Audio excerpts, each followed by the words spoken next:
ایک بڑا اعتراض کہ اسرائیلی مشن کو لڑ رہے ہیں، یہودی ایجنٹ ہے. عجیب بات ہے، آخر اس کی بات ہی کوئی سوچتے ہیں کہ اسرائیلی کیا فلسطینیوں کو ہم 1924 میں تبلیغ کا مشن لے کے پہنچے تھے اور یہودی بعد میں آ کے آباد ہوئے ہیں.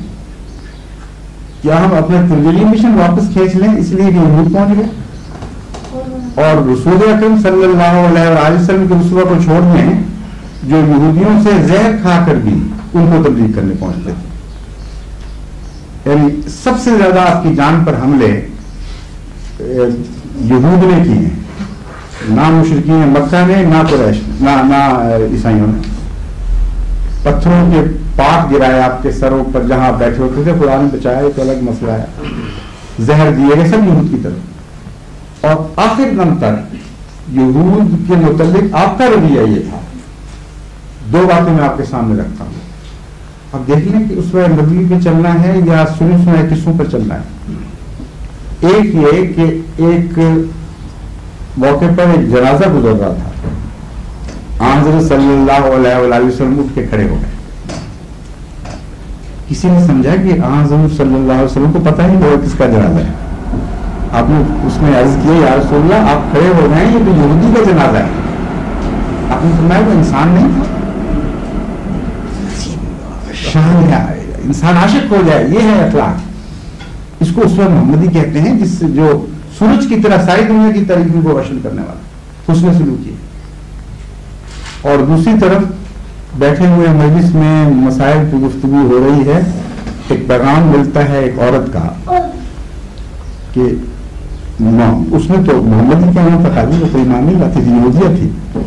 پیغام یہ بھیجا کہ مجھے پتا ہے کہ میرے بچے کو آپ سے پیار ہے اور آپ اس سے پیار کرتے ہیں.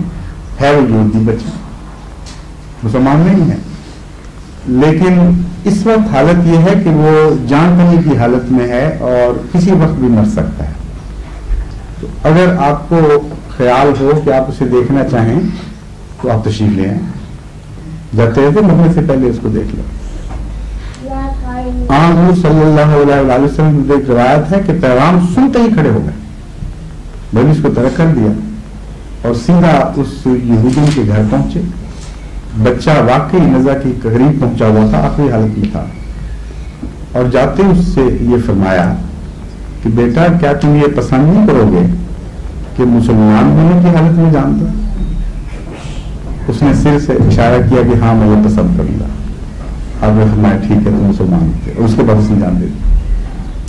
اور روایت کرنے والے بیان کرتے ہیں کہ حضرت صلی اللہ علیہ وسلم کا چہرہ تمتما اٹھا خوشی سے، اور یہ فرمانے لگے الحمدللہ الحمدللہ، خدا نے ایک روح کو میرے ذریعے نجات بخش دی. جو ساری کائنات کی روحوں کے نجات بخشنے کے لیے آیا تھا، نجات اور ہدایت کے معاملے میں اتنا حریص تھا. ایک یہودی کے بچہ ہے، اس کو اس کی روح کو نجات دے کر اس طرح خوشی سے کھل جاتے ہیں الحمدللہ الحمدللہ میرے رب نے مجھے موقع دیا، ایک روح کو نجات بخش. یہ ہے وہ اسوا. اور ہم تبلیغ بھی کریں یہود کو کہ تم ان کے ایجنٹ ہو. ہم تو ہندوؤں کو بھی کرتے ہیں، ہندوؤں کے بھی ایجنٹ ہوئے، عیسائیوں کو بھی کرتے ہیں، ان کے بھی ایجنٹ ہو گئے. اشتراکی روس کو بھی کر رہے ہیں، وہاں بھی قرآن کریم کی اشاعت کر رہے ہیں، پولش کو کر رہے ہیں. ہم تو ساری دنیا کے ایجنٹ ہیں. ایجنٹی کیا ہوتی، کیا ہے ایجنٹی؟ ایجنٹی تو یہ ہوتی ہے کہ اس انسان اپنی امت کے مفاد کے خلاف کوئی سازش کرے، کوئی جاسوسی کرے، کوئی نقصان پہنچائے. اس کا نام ایجنٹی. تبلیغ کا نام ایجنٹی کب سے رکھا گیا ہے؟ اور آج تک ساری تاریخ میں جو جاسوسیت کی ایک احمدی بھی کبھی کسی جگہ بھی نہیں پکڑا گیا جاسوس کے طور. انڈیا کے پاکستان سے جنگ ہو، اس میں ہیروز کے نام آپ دیکھیں گے جو ماشاءاللہ جنرل اختر ملک ہے، عبدالعلی ہے، جنرل ممتاز ہے، جنرل افتخار ہے. خود یہی حکومت جو ہمارے پیچھے پڑ رہی ہے کہ ملک کے دشمن ہیں، انہوں نے ان کی اپنے ہاتھوں کی لکھی ہوئی تاریخ میں ان کے نام سنہرے روپ سے لکھے ہوئے. سارے عرب کی تاریخ میں کوئی ایک بھی احمدی کبھی نظر نہیں آئے گا جس نے نعوذ باللہ من ذالک کبھی جاسوسی کی ہو، کبھی یہود کے مفادات کی خاطر نعوذ باللہ من ذالک امت کے وفاد کو نقصان پہنچایا.